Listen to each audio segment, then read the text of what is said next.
మన ప్రాంతం మన వార్తలు మీ లష్కర్ ఎస్సీబీ న్యూస్లో మా ఛానల్ సబ్స్క్రైబ్ చేసుకున్నారా? లేకపోతే ఇప్పుడే సబ్స్క్రైబ్ చేసుకోండి. కంటోన్మెంట్ బోర్డుకు సంబంధించి ఒక బ్రేకింగ్ న్యూస్ చూస్తున్నాం. ఎమ్మెల్యే శ్రీ గణేష్ చేపట్టిన దీక్షపై క్రిషాంక్ పలు విమర్శలు చేశారు. అసలు దీక్ష ఎందుకు ప్రారంభించారు, ఎందుకు విరమించారో స్పష్టత లేదని ఎద్దేవా చేశారు.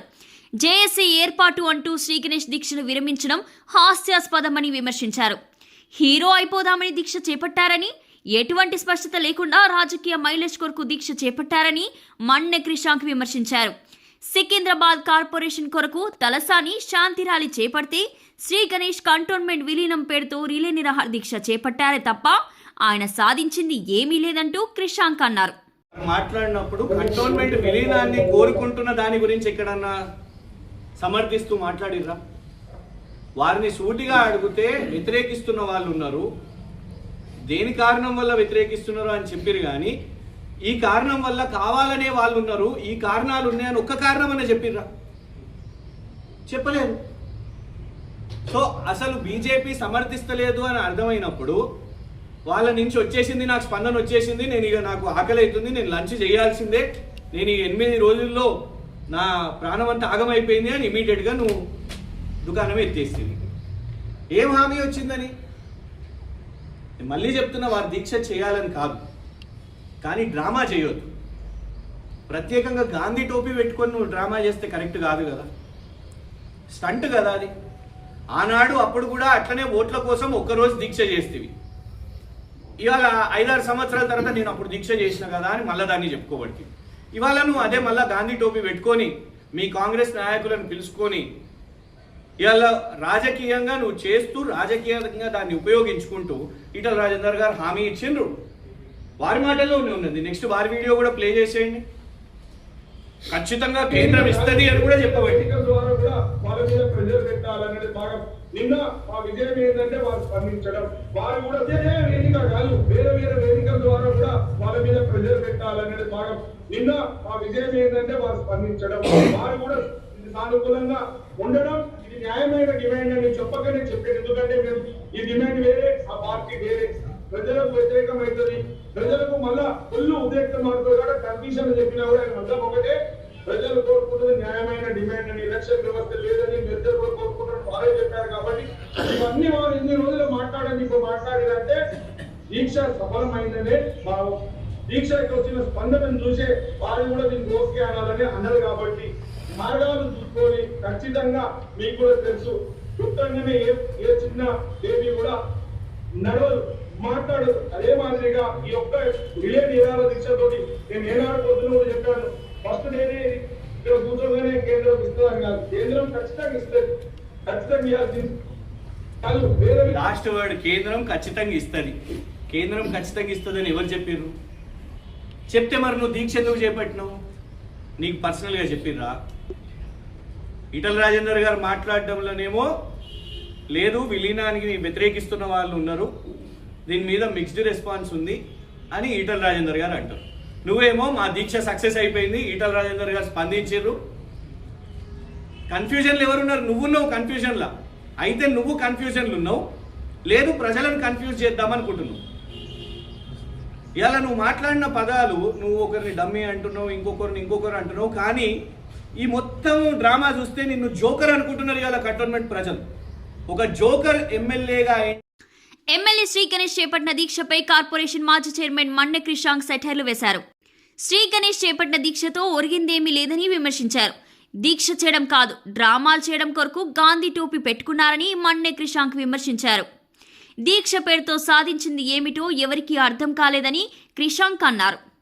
ఎమ్మెల్యే శ్రీ గణేష్ దీక్ష చేపడితే ఒక మంత్రి కూడా రాలేదని, అటువంటిది రాహుల్ గాంధీని ఎలా కలుస్తారంటూ క్రిషాంక్ ప్రశ్నించారు.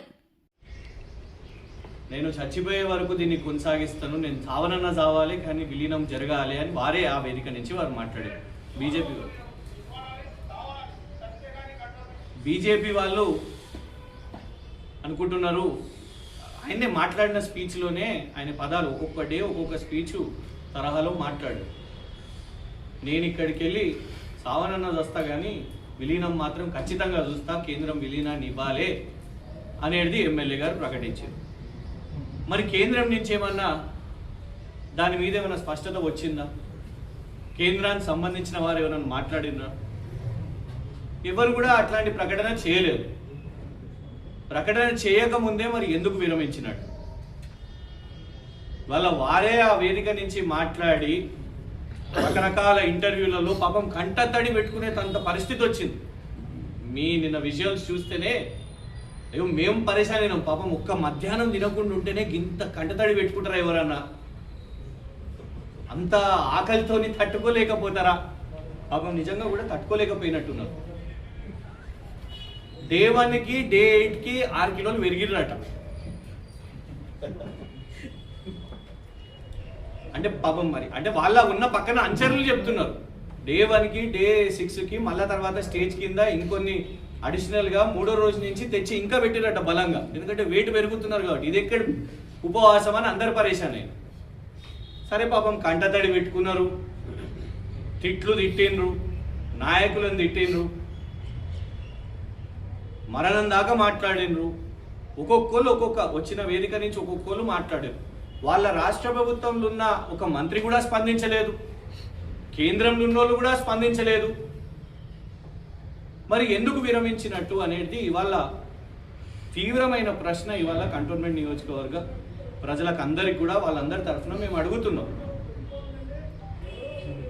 ఇవాళ ఎమ్మెల్యే గారు ఫస్ట్ అసలు ఎందుకు మొదలుపెట్టింది దీన్ని?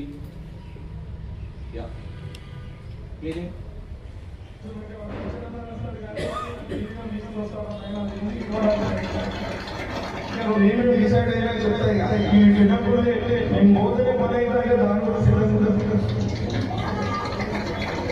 నేను ఎమ్మెల్యే కూడా 30 సంవత్సరాలు దున్నపోతులుగా కంటోన్మెంట్ లో దున్నపోతులు ఏం చేసినా 30 సంవత్సరాలు ఒక డమ్మిగా పెట్టుకొని సినిమా నడిపించారు. డమ్మితో సినిమా నడిపిస్తే ఇంత ఇంత ఇబ్బందికరంగా ఉంది. ఇబ్బందికరం తొలగిపోవాలంటే ఎవరో ఒకరు నిలబడాలి, కావాలి. సత్తే కానీ కంటోన్మెంట్ బాగుండదు కాబట్టి బాగుపడాలని కావడానికి సిద్ధమయ్యారు. చావడానికి సిద్ధమైనను ఒకళ్ళు చావాలి, ముందున్న 30 సంవత్సరాలు ఉన్నోళ్ళు డమ్మి అని ఇంత పెద్ద పెద్ద పొడుగు మాటలు మాట్లాడి మేము కూడా ఎవరం వారు చావాలని కోరుకోవట్లేదు. అసలు వాస్తవానికి మేము అనేది ఏంటంటే ఇంత కష్టపడి లంచ్ ఒక్కటి వదులుకొని ఆ దీక్షనే అవసరం లేకుండే, మీరు చావాల్సిన అవసరం కూడా లేదు. అందరం సమిష్టిగా డే 1 నుంచి మేము చెప్పింది ఏంది? ఎందుకంటే మీరు డే ఎండ్లో మీరు చెప్పారు, అది కూడా మీకు చూపిస్తాను. జేఏసీ ఇవి అవి అని అదేదో ముందు కూర్చునే ముందు ప్లాన్ చేసుకోవాలి కదా. ఎవరైనా ప్రోగ్రామ్కి దిగినాక ప్రోగ్రామ్ అయిపోయినాక ప్లానింగ్ చేసుకుంటారా? ప్రోగ్రామ్కి ముందు ప్లాన్ చేసుకుంటారా? ప్రోగ్రామ్ అయిపోయినాక ఇప్పుడు నేను జేఏసీ ఏర్పాటు చేస్తా, వీళ్ళు చెప్పారు వాళ్ళు చెప్పారు అని చెప్తున్నారు. కానీ డే 1 ముందేమో పాత వాళ్ళను, ఎందుకంటే మీరు మొదటిసారి ఎమ్మెల్యే 30 సంవత్సరాలు చేసిన వాళ్ళని మీరే అంటున్నారు. మరి నువ్వు ఒక్కసారి ఎమ్మెల్యేగా పనిచేసిన వ్యక్తి 30 సంవత్సరాలు ఎమ్మెల్యేగా పనిచేసిన వాళ్ళని డమ్మి అనవచ్చునా? ఆ నోటి దురుసు కరెక్టేనా? అది కరెక్ట్ కాదు కదా. అట్లాంటి భాష మానుకోవాలి ఫస్ట్. ఎందుకంటే వారి అభిమానులు కూడా, వారి కార్యకర్తలు అందరూ కూడా వచ్చి మీతో పాటు నువ్వు మర్జర్ అనే అంశం తీసుకున్నప్పుడు రాజకీయాలు అవసరం లేదు. నువ్వు తీసుకున్నది ప్రజా అంశం అయినప్పుడు నీతో పాటు ప్రతి ఒక్కరు రావాలి. సాయన్న గారి అభిమానులు రావాలి, తలసాని శ్రీనివాస్ యాదవ్ గారి అభిమానులు రావాలి, పద్మారావు గారి అభిమానులు రావాలి, కాంగ్రెస్ పార్టీ వాళ్ళు రావాలి, బీజేపీ వాళ్ళు రావాలి, అందరు నీతో పాటు బీఆర్ఎస్ వాళ్ళు అందరు కలిసి నీతో రావాలి. అప్పుడు వస్తేనే ఈ అంశం నీ ఒక్కంతో కాదు. విలేకరుల సమావేశాన్ని పికెట్ కార్యాలయం వద్ద ఏర్పాటు చేసి శ్రీగణేష్ చేపట్టిన దీక్షపై పవర్ ప్రజెంటేషన్ చేస్తూ పలు విమర్శల వర్షం కురిపించారు. ఇక బీజేపీ విషయానికొస్తే మరి కంటోన్మెంట్ విలీన అంశానికి సంబంధించి ఓ స్వస్థత. మొదటి నుండి బీజేపీ విలీనాన్ని వ్యతిరేకిస్తుందని ఇటీవల ఎంపీ ఈటల రాజేందర్ మీడియా సమావేశంలో చెప్పిన మాటలతో అర్థమవుతుందని మన్నె క్రిషాంక్ వెల్లడించారు. సో అందుకే మొన్న మేము అన్నాం, 30 సంవత్సరాలు ఇక్కడ అంత స్థాయిలో ఎమ్మెల్యేగా పనిచేసింది కేవలం ఒకే వ్యక్తి. అందరికీ తెలిసిన విషయం. వారిని పట్టుకొని మీరు ఈ మాటలు మాట్లాడటం కరెక్ట్ కాదు, ఖండించాలి అని మేము డిమాండ్ చేసినాం. అంటే ఇది ఎందుకు చూపెట్టాల్సి వస్తుంది మీకు అంటే కావరం పట్టింది, అహంకారం ఎక్కువైంది. అహంకారంతో పిచ్చి పిచ్చి మాటలు మాట్లాడుతున్నారు. రెండో వీడియో ఇది పబ్లిక్ అజెండా, ఆయన పర్సనల్ అజెండా. ఎప్పుడైతే ఓడిపోయిండో ఆయన ప్రతిసారి ఆయనకు అందరూ చెప్తారు గెలిస్తే మంత్రి అవుతారంట. ఇప్పుడు మంత్రి కాలేదు కాబట్టి ఆయన తలకాయ కొంచెం ప్రాబ్లం ఉంది కాబట్టి ఆ ప్రాబ్లంలా ఇవి అవి అని చెప్తున్నాడు. కానీ ఆయన 10 సంవత్సరాలు అందరికి తెలిసిందే కదా, ఎవరు లేరు ఇక్కడ లోకల్ గా. 10 years నేను ఎవరు ఆపుతుండే అని ఎవరు ఆపుతుండే కాబట్టి ఇందుకే మీకు చెప్తున్నా, అహంకారం ఎక్కువైపోయి మొదటిసారి ఫస్ట్ ఇయర్ గెలిచినాను నువ్వే ఎవరు ఆపుతున్నారు వాడిని, మతి భ్రమించింది ఏంది మాటలు. ఇవాళ వారు తలసాని శ్రీనివాస్ యాదవ్ గారు ఆ కార్యక్రమం తీసుకున్నారు కాబట్టి దాని తర్వాత నువ్వు ఇది మొదలుపెట్టినావు. ఫస్ట్ శాంతి ర్యాలీ మొదలైంది, అప్పటి వరకు నువ్వేం సపోర్ట్ చేయలే. నామినేటెడ్ పదవి విషయం మీద కొన్ని రోజుల నుంచే నడుస్తున్నది, బీజేపీ వాళ్ళ మధ్యలో కుమ్ములాటలు నడుస్తున్నాయి. అప్పటి వరకు నువ్వు బయటికి రాలేదు కదా. మరి శాంతి ర్యాలీ విషయం మీద నీ రాష్ట్ర ప్రభుత్వం అనుమతి ఇవ్వలేదు కదా. అసలు ఎందుకు శాంతి ర్యాలీ విషయం మీద ఎందుకు వచ్చింది? నువ్వు అంటున్నావు 10 సంవత్సరాల నుంచి కాలేదని. 10 సంవత్సరాల నుంచి సికింద్రాబాద్కి డిస్టర్బెన్స్ రాలే. ఏనాడు ఇట్లా 300 వార్డులు డివిజన్లని కలిపి కార్పొరేషన్ ఏమవుతుంది, హైదరాబాద్ అవుతుందా, సైబరాబాద్ అవుతుందా, మల్కాజ్గిరి అవుతుందా, ఇవాళ వరకు కూడా ఎవరికి కూడా తెలియదు. ఈ 300 ఏం చేస్తారు, 3 ముక్కలు అవుతుందా, ఒకటే ముక్క జంబో అవుతుందా, సికింద్రాబాద్ పరిస్థితి ఏంటిది ఎవరికేం తెలియదు. వారి ప్రజల కోసం ఈ సికింద్రాబాద్ కోసం మాట్లాడారు. అదే సికింద్రాబాద్ పేరే మనకు కూడా ఉన్నది కదా, సికింద్రాబాద్ కంటోన్మెంట్ బోర్డు అని. మాట్లాడడంలో తప్పేమున్నది? వారికి సపోర్ట్ చేయడం కాగా మీరు మర్యాద లేకుండా మీరు మాట్లాడారు. దీంతోనే అర్థమైంది మీకు అహంకారం ఎక్కువైపోయింది అని. మీ మాటల్లో ఇష్టం వచ్చినట్టు ఎవరిని పడితే వాళ్ళని ఏది పడితే అది మీరు మాట్లాడుతూ ఉంటే అందుకే ఇవాళ మీకు ప్రజా సపోర్ట్ రాలేదు. మొదటి రోజు 65 మంది, రెండో రోజు 52 మంది, మూడో రోజు 55 మంది, ఒక ముగ్గురు ఆడారు 55 మంది. మూడో రోజు మేము ప్రెస్ మీట్ పెట్టి ఏంటి అసలు వస్తలేరు అని అనేసరికి అప్పుడు లీడర్లను అందరినీ పిలుచుకొని 4వ రోజు 116 మంది, 5వ రోజు 173 మంది. అట్లా ఒక్కొక్క డేది మా దగ్గర లెక్క ఉన్నది. మీ దగ్గర రాష్ట్ర ప్రభుత్వ ఇంటెల్ డిపార్ట్మెంట్ ఉండొచ్చు, కానీ అక్కడ మా వాళ్ళు కూడా ఉంటారు. సమోసాలు ఇస్తున్నారని చెప్తారు, డబ్బులు ఇస్తున్నారు అని చెప్తారు. సరే, నేను పాపం డబ్బుల విషయం నేను చెప్పను, ఎందుకంటే మన ప్రజలే మన వాళ్ళే, వాళ్ళకు 5 పైసలు వస్తే మంచిదే, ఎందుకంటే వీరు సంపాదించుకుంటున్నారు. జీకేహెచ్ ప్రాపర్టీస్ పేరు మీద బెంజ్ కారే వచ్చింది అని అంటే ఇలా కంటోన్మెంట్ వాళ్ళు కూడా ఆలోచిస్తారు కదా, జీకేహెచ్ ప్రాపర్టీస్కి బెంజ్ కార్కి ఏం సంబంధం అని. ఒక బిల్డర్ ఎందుకు బెంజ్ కార్ గిఫ్ట్ ఇస్తాడో అని ఆలోచించరా? మీడియా వాళ్ళు పోయి ఆ రిజిస్ట్రేషన్ నంబర్ చూడండి, ఏంటిదో బిల్డర్కి జీకేహెచ్ ప్రాపర్టీస్కి ఎమ్మెల్యే గారికి ఏం సంబంధం, ఎందుకు 1 సంవత్సరంలోనే ఎమ్మెల్యే గారికి ఎందుకు బెంజ్ కార్ గిఫ్ట్ ఇవ్వాలి, ఎందుకు మారేడుపల్లిలో ఇదే సంవత్సరంలో 3 కోట్ల ఇల్లు వచ్చేసింది, కొత్త ఇల్లు వర్ష గారి పేరు మీద. ఇవన్నీ కూడా బయటికి వస్తాయి, లెక్కలు అన్నీ వస్తాయి. 1 సంవత్సరంలోనే మీ ఇంత ఆస్తులు పెరుగుతూ ఉంటే అందరు కూడా వీటిని చూస్తూ ఉంటారు, మాట్లాడుతూ ఉంటారు. కానీ ఒకటే ఏంటిదంటే, మీరు టేకప్ చేసిన కాజ్లో మీరు ఆ వేదిక నుంచి మాట్లాడే ప్రతి ఒక్క మాటను కూడా జాగ్రత్తగా ప్రజా ఉద్యమం అని చెప్పుకుంటున్నప్పుడు, ఐక్య కార్యాచరణ పోరాటం అని అన్నప్పుడు అందరినీ కలుపుకోవాలి. ఇట్లాంటి మాటలు సాయన్న గారి విషయంలోనైనా తలసాని గారి విషయంలోనైనా మీరు మాట్లాడింది తప్పు.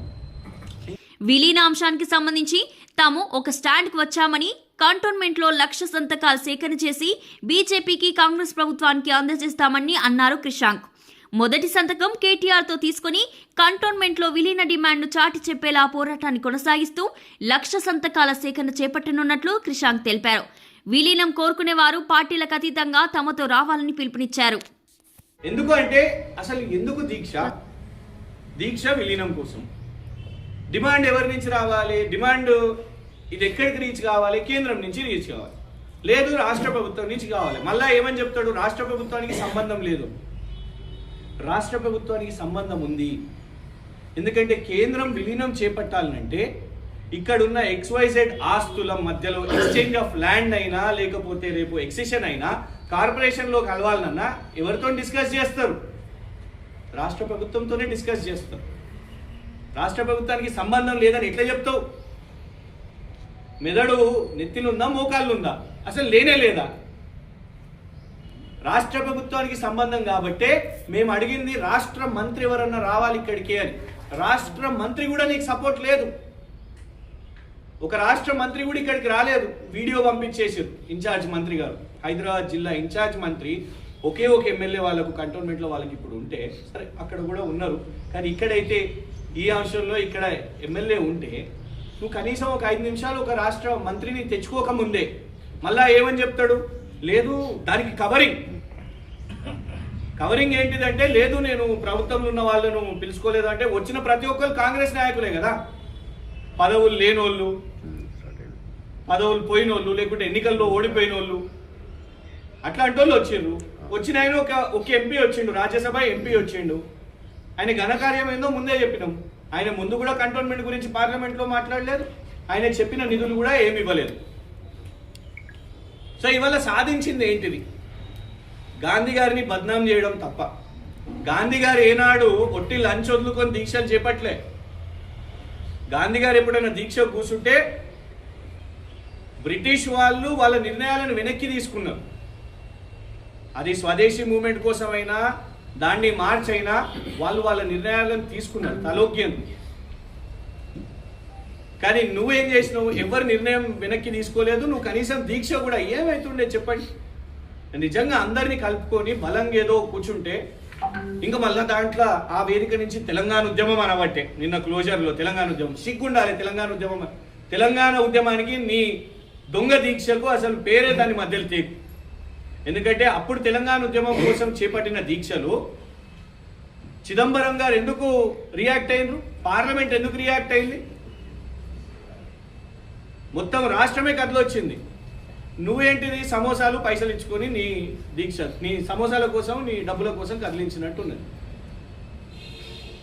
ఇవాళ కేవలం మేము ఒకటి విమర్శించడం ఒకటనే కాదు, మేము చాలా కేటగిరికల్గా ఒకటి చెప్తున్నాం. ఈ ఉద్యమం నంబర్ 1 శ్రీనివాస్ యాదవ్ గారు అక్కడ మొదలు పెట్టిన తర్వాత ఆ వేడి వీరికి దాకింది కాబట్టి నువ్వు ఏం చేస్తున్నావు, నువ్వు సైలెంట్గా ఎందుకున్నావు అన్నందుకు ఈ మొదలు పెట్టిండు. ఎందుకంటే అది కాగానే గెజెట్ రోజు మేమేం చేసినాం, కుర్చీ తగలబెట్టాం, నువ్వు కేసు వేయించినావు. నీ రాష్ట్ర ప్రభుత్వము వాళ్ళ పోలీసులే కేసు వేసింది. అప్పటి వరకు నీ కార్యక్రమం మొదలు కాలే. ఆ తర్వాత నువ్వు దీక్ష అని చేపట్టినావు, దానివల్ల కథం చేసేసినావు. ఒక స్ట్రైట్ ప్రోగ్రామ్, ఒకటి క్యాల్కులేటెడ్గా ఒక స్ట్రిక్ట్ ప్రోగ్రామ్, ఏమైనా కన్స్ట్రక్టివ్ ప్రోగ్రామ్ తీసుకున్నావా? జేఏసీ లేదు. ముందున్న మంచి కూడా కథం ఇలా కలిసిపోయింది. అది కూడా 2-3 ముక్కలు అయినట్టున్నాయి రకరకాల కారణాల వల్ల. వీళ్ళైతే ఆల్రెడీ ఇప్పుడు కాంగ్రెస్ పార్టీ, ఇప్పుడు ప్రస్తుతం ఆ పాత మంచి అయితే ఇప్పుడు అది కాంగ్రెసే. ఎందుకంటే కాంగ్రెస్లో విలీనం అని ప్రకటించింది, వాళ్ళు వెళ్ళిపోయారు. లేదు, ప్లాట్ఫామ్ లేదు. నువ్వు ఇవాళ చెప్తున్నావు జేఏసీ అని. నంబర్ 2, నువ్వు రాహుల్ గాంధీ గారి దగ్గర తీసుకుపోతా అన్నావు. రాష్ట్ర మంత్రి రాకపోతే రాహుల్ గాంధీ ఎడికెళ్ళి నీకు టైం ఇస్తాడు? మేము ఇంకా పిచ్చోళ్ళమని నీ మాటలు నమ్మడానికి. రాహుల్ గాంధీ గారు ఎన్నో అంశాల మీద రాహుల్ గాంధీ గారు స్పందించలేరు. ఆడ అశోక్ నగర్ యువతనే వాళ్ళ మీద లాఠీ చార్జ్ అయితేనే రాహుల్ గాంధీ గారు స్పందించలేదు. అదే రాహుల్ గాంధీ గారు అక్కడ హామీలు ఇచ్చిర్రు, బిర్యానీలు తిన్నారు. ఇవాళ ఇటు వైపు కూడా చూస్తలేరు. రైతు డిక్లరేషన్లు చూసిర్రు, రైతుల వైపు చూస్తలేరు. ఎన్నో దునియా హామీలు ఇచ్చారు, రాహుల్ గాంధీ గారు రాలేదు. ఏం క్లారిటీ ఉన్నది చెప్పండి నీ ప్రోగ్రామ్ విషయం మీద? మేము ఇవాళ కార్యక్రమం తీసుకుంటున్నాం. ఎందుకు చెప్తాను కార్యక్రమం ఎందుకు తీసుకుంటున్నాం? సరే, ఈ ఎమ్మెల్యే ఆయన క్లారిటీ లేదు, ఆయన అయిపోయింది, కేంద్రం ఖచ్చితంగా ఇస్తుంది అని చేతులు దులుపుకున్నాడు, కానీ ఆ క్లారిటీ లేదు. ఈటల రాజేందర్ గారు ఒక ప్రశ్న వేసారు, అలా కంటోన్మెంట్ ప్రజలకు ఒక ప్రశ్న వేసారు. ఆ సమాధానం చెప్పే బాధ్యత మేము తీసుకుంటున్నాం. సాధిద్దాం లక్ష సంతకాల సేకరణ, సాధిద్దాం కంటోన్మెంట్ విలీనం కోసం మద్దతును, సాధిద్దాం లక్ష సంతకాల సేకరణను. We want Secunderabad cantonment board merger. We want Secunderabad cantonment board merger. Etela Rajender గారు ఏమన్నారు అంటే కంటోన్మెంట్ లో వ్యతిరేకిస్తున్నారు మర్జర్ని అని అన్నారు. రామకృష్ణ గారు లేకపోతే ఇంకో నామినేటెడ్ మెంబరో XYZ ఎవరు వ్యతిరేకిస్తున్నారో మాకు తెలియదు, కానీ ఎంతమంది వ్యతిరేకిస్తున్నారు బీజేపీ దగ్గర ఏమైనా లెక్కున్నదా? ఎవరు వ్యతిరేకిస్తున్నారు, ఎంతమంది వ్యతిరేకిస్తున్నారు కంటోన్మెంట్ లో విలీనాన్ని అని ఈటల రాజేందర్ గారు చెప్పగలుగుతారా? చెప్పలేరు. కానీ ఎంతమంది కంటోన్మెంట్ విలీనానికి మద్దతు ఇస్తారో దాన్ని ఇవాళ సమీకరించడానికి మేము ఇవాళ కార్యక్రమం తీసుకుంటున్నాం. అదే 1,00,000 సంతకాల సేకరణ. 1,00,000 సంతకాల సేకరణ మేము ఇవాళ కార్యక్రమం చేపడతాం. ఏం చేస్తాం ఈ 1,00,000 సంతకాల సేకరణ? Cantonment Board merger. We want Secunderabad Cantonment Board merger. Commissioner గారికి దగ్గరుండి మేమే ఒక ట్రక్కులో ఆ లోడ్ అన్ని కూడా తీసుకొని పోయి ఈటల రాజేందర్ గారికి చూపెడతాం. ఇగోండి కంటోన్మెంట్ బోర్డు కార్పొరేషన్ లోకి విలీనానికి 1,00,000 మంది మద్దతు ఇవాళ దాన్ని సపోర్ట్ చేస్తున్నారు. ఈ ఫామ్ ని 1,00,000 ఫాములుగా ఇవాళ అన్ని కూడా వీటిని రేపటి నుంచి కార్యక్రమం ఇవాళ నుంచే దీన్ని లాంచ్ చేస్తున్నాం. తొలి సంతకం కేటీఆర్ గారి దగ్గర తీసుకుంటాం. కారణం ఏంటంటే బీజేపీ స్టాండ్ ఏందో చెప్పేసింది. బీజేపీ ఎంపీ గారు దీని మీద సపోర్టివ్ గా లేరు, ఈటల రాజేందర్ గారు లేరని మాకు అర్థమైపోయింది. సో బీజేపీది మేము టైం వేస్ట్ చేసుకోం. కాంగ్రెస్ ఎమ్మెల్యే గారేమో వారికి పాపం వారి సొంత రాష్ట్ర క్యాబినెట్ సపోర్ట్ కూడా లేదు, మంత్రి సపోర్ట్ కూడా కాంగ్రెస్ కి లేదు. కానీ మాకు సపోర్ట్ ఉన్నది. మాకు బీఆర్ఎస్ పార్టీ వర్కింగ్ ప్రెసిడెంట్, మొదటి నుంచి విలీనం కోసం మాట్లాడే వ్యక్తి, ఓ రాష్ట్రంలో ప్రతిపక్ష నాయకుడు, మరీ ముఖ్యంగా సికింద్రాబాద్ కంటోన్మెంట్ విషయంలో నీళ్లు కానివ్వండి, డబుల్ బెడ్రూమ్లు కానివ్వండి, బస్తీ దవాఖానాలు కానివ్వండి, టిమ్స్ ఆసుపత్రి కానివ్వండి, వాటినన్నిటినీ ఇంక్లూడింగ్ ఫ్లైఓవర్లు కానివ్వండి, అది శంకుస్థాపన నుంచి అవి శాంక్షన్ అయ్యి అవి నిర్మాణాలు అయ్యే చేపించిన వ్యక్తి కేటీఆర్ గారు. కాబట్టి ఈ కార్యక్రమానికి మొదలు ఈ రోజు నుంచే తొలి సంతకం కేటీఆర్ గారు ఇవాళ దీన్ని పెడతారు. 1,00,000 సంతకాల సేకరణ చేపట్టి వీటిని ఈటల రాజేందర్ గారికి, కాంగ్రెస్ నాయకత్వానికి వాళ్ళందరికీ కూడా పంపిస్తాం. ఇవాళ నుంచి ఈ కార్యక్రమాన్ని చేపడతాం. దీంతోనిగా బీజేపీ వాళ్ళు ఇంకోసారి ఎంత సపోర్ట్ ఉంది అని అంటే 1,00,000 సపోర్ట్ ఉంది అని వాళ్ళ అందరం కూడా, నేను కంటోన్మెంట్ నాయకులందరినీ కూడా కోరుతున్నా, ఇర్రెస్పెక్టివ్ ఆఫ్ పొలిటికల్ పార్టీస్, వారి కుల సంఘాలు కానివ్వండి, జర్నలిస్టులు కానివ్వండి, పెద్దలు కానివ్వండి, కాలనీ వాళ్ళు కానివ్వండి, దీని మీద చర్చ పెట్టడానికి కూడా సిద్ధంగా ఉన్నాం. ఎందుకు కావాలి అనేది కూడా మాకు తెలుసు. ఎందుకంటే రాజకీయం అనేది కొందరు వ్యక్తుల చేతుల్లో ఉండొద్దు, జోకర్ల చేతుల్లో అస్సలు ఉండొద్దు. వాళ్ళే నిర్ణయాలు తీసుకొని, వాళ్ళే నిర్ణయాలు వెనక్కి తీసుకొని అలాంటి వ్యక్తుల చేతుల్లో ఉండొద్దు. సో దీని మీద చర్చ జరగాల్సిందే, మంచిది. సో ఇవన్నీ కూడా ఈ కార్యక్రమాన్ని ముందుకు తీసుకుపోవడానికి మేము రిక్వెస్ట్ చేసేది ఏంటంటే, నా మీద ఎవరైనా కోపం ఉంటే ఈ ప్రోగ్రామ్ని అడ్డుపడకండి, అది మా వాళ్ళైనా బయట వాళ్ళైనా. మన ప్రాంతం మన వార్తలు మీ లష్కర్ ఎస్సీబీ న్యూస్లో మరింత వేగవంతంగా ఏ రోజుకా రోజు వార్తా ప్రసారాలు.